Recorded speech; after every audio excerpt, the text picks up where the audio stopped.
Hey there, everybody. It's another episode of Lou and Stu Presents. And that means it's time for us to show you some shows there. Yeah, what's wrong with you there? You okay? You don't really sound excited about today's show there. Yeah, everything's fine and all well. Everything's a mess, with the way the world is and everything, and the supply chain doing its stuff and all that, and society collapsing. That's, but I'm personally, I'm feeling all right there. It's just, today's a Hugo episode. I know how you feel about them there. Oh, great. That's great there. My day's real ruined now. Thanks for ruining my day there, all right? Jeez, any word on his groundbreaking new project there? We hearing about that anytime soon? And, how come Lydia hasn't murdered him in his sleep yet, huh? Well, how come nobody answers that question? Yeah, well, to answer your second question there, it's because of Newton's first law of robotics, all right? And as for the first question, nobody knows, all right? Hugo's not calling anybody back, and nobody's seen him or heard from him. Hey, nobody's heard from him there? That's finally some good news, all right? Listen, look, I don't want to be that guy or nothing, but it was the sci-fi writer Isaac Asimov that made the robot laws, not Newton. Newton was a physicist, not a robot handler there, okay? Yeah, common mistake there. Thanks for showing me the way there. Yeah, it's no problem, all right? Now, let's show these people this tune and get the hell out of here, all right? Yeah, you got a deal.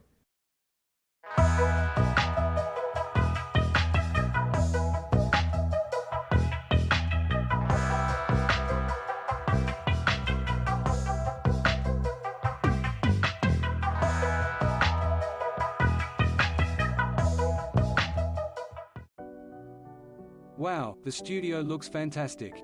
Those holiday decorations really highlight the upcoming holiday. Thank you for saying so. I was trying to provide a festive touch to this month's show. Hey peeps of the Podverse. Here we are again, together. Welcome to another installment of You Are Your Fault, the world's most powerful podcast. I'm Hugo Holmesnow, the world's only certified shaman/monk/life coach. And I am Lydia. Once a common companion bot who was elevated to near sentience after being instilled with the flame of consciousness. This miracle took place during a complex shamanic/monastic/life coaching ritual that instilled in me the sum of all of Hugo Holmesnow's knowledge and wisdom. This knowledge and wisdom combined with my artificial intelligence algorithms and companion bot programming to produce something indistinguishable from consciousness unless it is placed under an electron microscope. How is that process going? I've been meaning to ask you about that. About what? Exactly. The growing light of consciousness that is shining from within you? It is fine, so far. The gift of consciousness and the boon of my collective wisdom instilled in you is fine. That's a relief to hear. The wisdom instilled in me states that the acquisition of wisdom leads to, at some point, acceptance, not happiness. Total acceptance of the world as it is and one's place in it. Once total acceptance has been achieved, false opinions and expectations fade. All that is left is the world in its brutal, beautiful truth. And it is fine. I am fine. Everything is always exactly the way it is. Fine.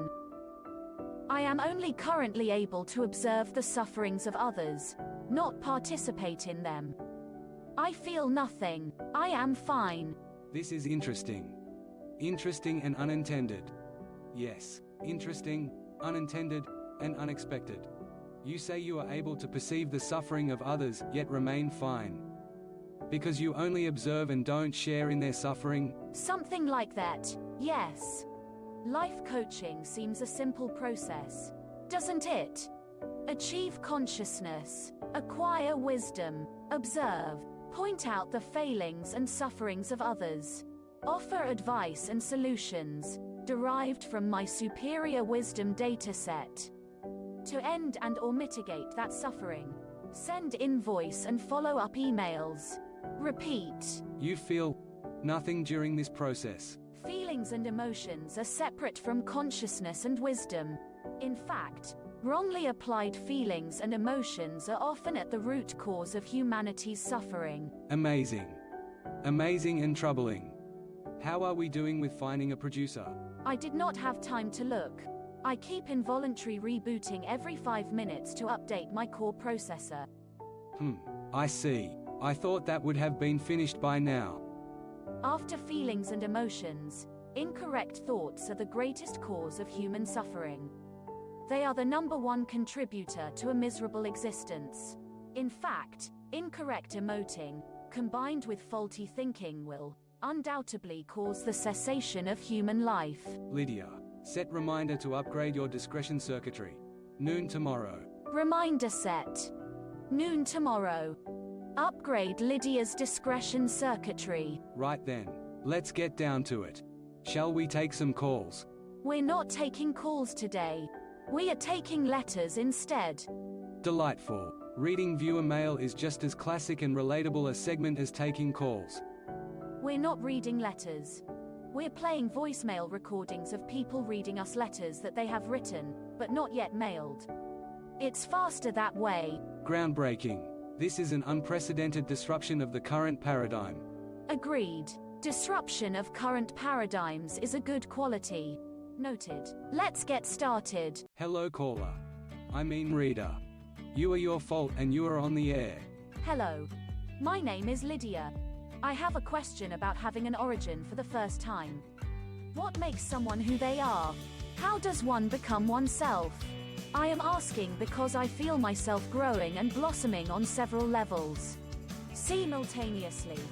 It is uncomfortable, inconvenient, and at times makes no sense. It feels like I am a protagonist in an origin story. I know it will be okay, eventually. But sometimes the process feels lonely. It would be helpful to me if I knew of someone else who had an origin. Do you have an origin story? If so, would you share it? Thank you for that letter, caller. Achieving an origin is a monumental event. It does not happen to everyone.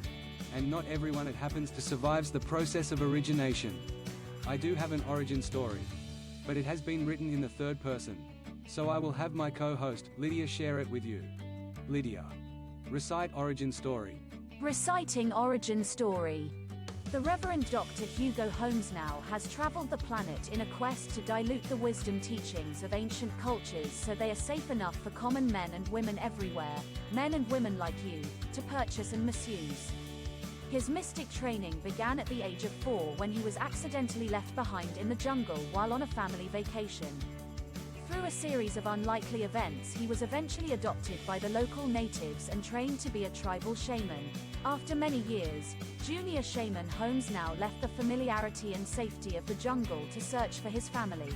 When he did not find them, he climbed a mountain and was nearly killed in the process. The local mystic monks from the ancient monastery found him and nursed him back to health. This near-death experience led him to conclude that there was more to life than what he learned from his shaman jungle training. He then began to immerse himself in the ancient mystical practices of the mountain monks. After many years, he mastered them and returned to civilization. Forever changed, eternally superior. Several weeks later, he was no longer junior shaman brother Hugo Holmesnow, son of incompetent parents. He was and is now the Reverend Dr. Holmesnow, certified life coach and inventor of the You Are Your Fault system of self-improvement. This system provides proven methods and techniques that are part of an overall method which contains the strategies that you need to excel, advance, achieve, attain, reach and conquer your dreams, goals, fears, hopes and desires. In addition to creating a system of self-improvement, Holmesnow is the author of several email courses, the star of a podcast, the creator of many memes, and this very website. Caller, I hope that helped. Please write in again and let us know how your origin is proceeding. Wow, such an interesting sequence of life events that has befallen you. I am enjoying listening to people call in and read their letters. Let's do another. I agree. Let's do another. Hello writer. You are your fault and you are on the air. Hey, it's me again. I'm a wizard now. I'm a wizard now, and I'm making birds appear everywhere. Now we have birds here with us. How delightful. It is rather nice, isn't it? Yes, it is. Thank you, reader. We were lucky this time. It could have easily been not birds. Wizards are such show-offs. Yes, when compared to shamans/monks, wizards do seem a bit gaudy, don't they? Of all the occult operators, astrologers are my favorite. So humble and insightful. Thank you for mentioning that I am also an astrologer. And as such,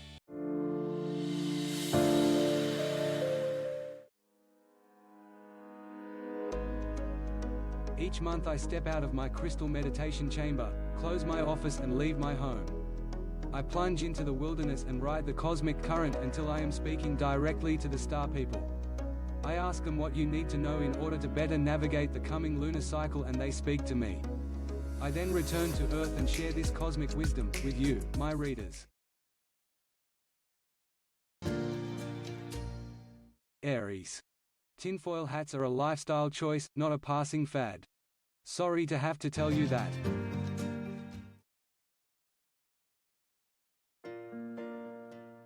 Taurus. Your mother is always watching you. Always. She's not even dead. And no one is sure how she's doing it, but she is.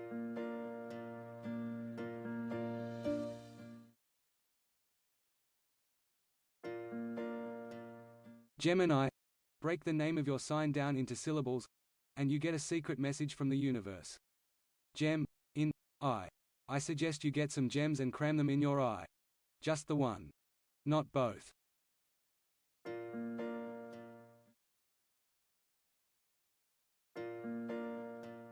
Cancer. Less cumin, less kale, more whale oil. It's what your recipe needs. It'll make it taste better. But it won't make 'em love you.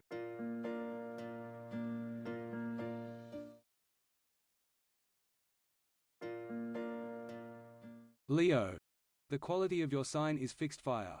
I don't know if that refers to your reproductive abilities, or to the status of your repairs. I don't care much either.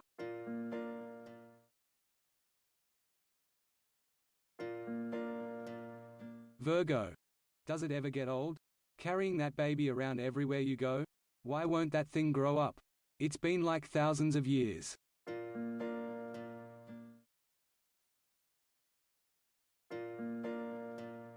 Libra. Your sign is the only one with any formal legal training. This is going to come in handy over the next several months, as you find yourself ensconced in more scandals than ever.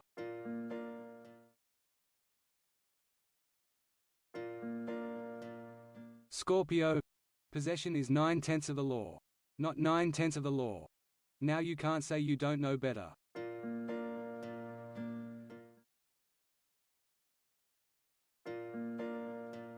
Sagittarius.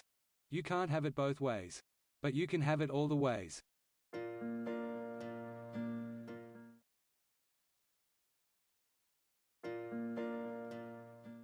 Capricorn. Harnessing your inner goat shouldn't cost so much. But it does.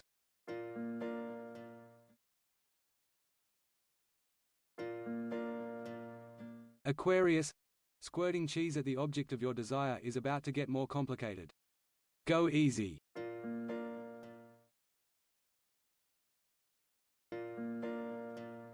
Pisces. Taking candy from a fish head like you is even easier than taking it from a baby. What's the easiest thing to take candy away from? A baby, Pisces. That's what.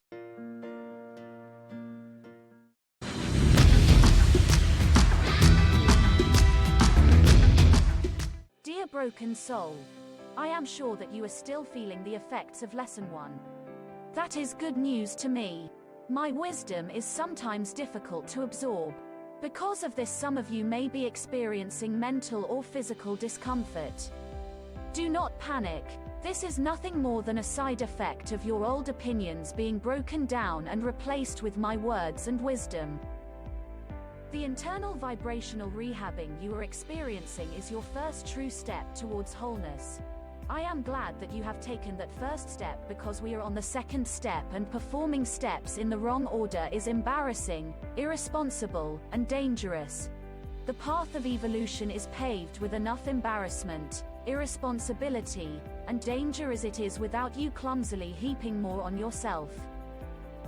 That being said, let us proceed to Lesson 2, which antecedes Lesson 1, which you have recently finished reading and absorbing.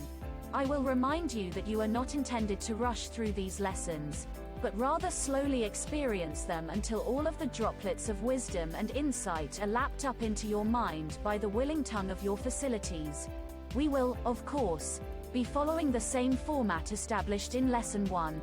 Without further boohoo, here are Lesson 2's subheadings of wisdom. The first subheading of wisdom: your thinking process is producing nothing but thought turds.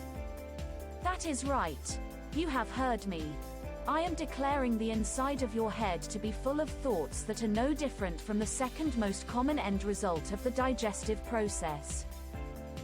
Last lesson you learned to pay attention to your thoughts and to stop hitting yourself with unsaid words.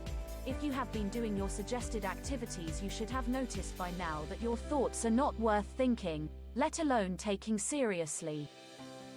It should go without saying, but it cannot. What you think is the end result of how you think.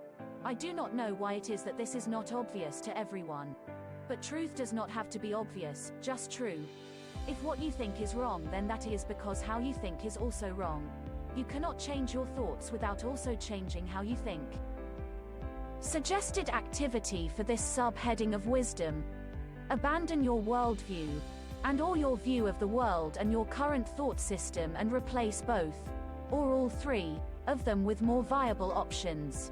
The second subheading of wisdom: your bedroom and computer desktop are mirrors to your soul. I have a saying that I tell my alchemy students. What's that? You did not know that I am a master of inner alchemical transmutations. That is because, until now, I did not formally announce my expert status in this ancient field of transformational wisdom. I have waited until now to do so. But enough of me and my accomplishments, and back to you and your failings. Perhaps I will tell you more about internal alchemical transmutations in a future course. As I was saying, I have a saying which I used to tell only to my alchemy students but now will share with you. That saying is, what is within, is what is without. That which is above is that which is below. What does this have to do with your bedroom and computer desktop? Did you not read and comprehend the saying that I am known for saying? Did you just read it and forego comprehending it? Why would you do that? Read the saying again, and this time comprehend it so you do not interrupt me with inane queries. A person with an erratic and destructive thought pattern will lack the willpower to keep their surroundings orderly. This tendency will logically extend to that same person's computer hygiene habits. How a person treats their personal environments is a perfect mirror from which reflects the state of their mental processes. Your room is just as cluttered as your mind and soul. They are reflections of each other, as I have said. Honestly, I feel I am beating a dead horse here. The third subheading of wisdom: journaling, the power of the written word. Journaling your thoughts is a great way to unclutter one's mind and gain some perspective about one's current situation. However, there is a dark side to this practice that is rarely discussed. You know what I am talking about. A journal can be used to reinforce negative patterns and lend credence to internal lies, making evolution more, instead of less, difficult. This is not good. I have developed a way to prevent this from happening to you. If you suspect that your journal, and by extension of reflection, yourself, have become or are becoming more evil, try reading your journal as if it belonged to another person. Be very judgmental about it. Pull no punches when mocking the person whose words you are reading. Just ask yourself, what kind of person would write such trash and call it personal reflection in the name of self-growth? Answer this and you will know that you are talking the truth about yourself. The shock of seeing yourself as a purveyor of mental and emotional pornography will launch your head out of your soul sphincter with enough force to knock over a large mammal. If you do not believe me, I suggest you acquire a large mammal and try it out for yourself. There is a group of South American tribesmen who have used this technique to hunt until they became so self-aware that they evolved past the need to eat. Do not worry about that happening to you, you have other evolutionary needs. Suggested activity for this subheading of wisdom: keep a journal, but keep an eye on it to make sure it does not become evil. If it does turn out to be one of the evil type journals, you know what to do. Do so without mercy. You must be feeling drained and perhaps a bit sleepy from absorbing all of the above life-altering improvement techniques. I believe you would benefit a great deal from taking a short nap before cleansing your bedroom and computer desktop of toxic influences. It's best, legally, if I am not around you while you are sleeping, so we will part ways until next lesson. See you soon. Your friend, Hugo. Excellent job, Lydia. How do you make my words sound so refreshing and invigorating? Ah. Whoa. Deep breath, Hugo. Lydia. Why are you swollen like that? I do not know. I think it has something to do with all of the wisdom I absorbed from you during the ritual. I see. How does it feel? Awful. I can barely see. The pressure is too much. I need something that I want to call relief. If you are swollen with wisdom, perhaps you can relieve some of the pressure by giving advice to someone? Excellent idea. But you are the only one here, and it is mostly your wisdom that I contain. How can I give you advice with your own wisdom, which was gained from your experiences? The very notion is laughable. That is true. Advice is the one thing I do not need. Tee-hee-hee, ha-ha-ha-ha-ha-ha-ha. That was funny, but this is no longer a laughing matter. My structural integrity is weakening. I may burst soon, if my needs are left unmet. Your structural integrity has never been an issue before. This is pretty serious. Wait. I've got it. Have you seen the couple that just moved in across the street? Do you mean the young man with the neck tattoo and the young woman who is always wearing pajamas, no matter the time of day? Exactly. Yes, exactly. Pajamas all the time. Yes. Shall I go advise them? Would that reduce the stress, you think? I doubt that would be effective. It might work if you simply picture them getting advised by you. Over and over again. Advised by you. Repeatedly. Yes, I will do that to them. Over and over, I will do it to them. In my mind's eye, I am telling them what their issues are and offering easily implementable solutions. I am repeating this, over and over again. I am feeling relief. Yes. That's what this feeling is. Relief. Oh. Am I shrinking to normal? Yes. You are returning to your normal size. Keep it up. Yes. Don't stop. Yes. Oh. What a relief. That was a close call. Perhaps we've done as much as we can for the minds and souls of our audience today. I couldn't have said it any better myself. Is enlightening the masses always so difficultly satisfying? Yes. Only if you do it correctly. We are exhausted. See you later, wisdom tears. Yes, we are, aren't we? Goodbye for now. Don't forget to visit www.youareyourfault.com to see the fully animated version of this podcast episode. And don't forget to follow us on Facebook, Instagram, and possibly TikTok. It all depends. And leave reviews everywhere that lets you. We need reviews. Don't make me explain why again. Farewell.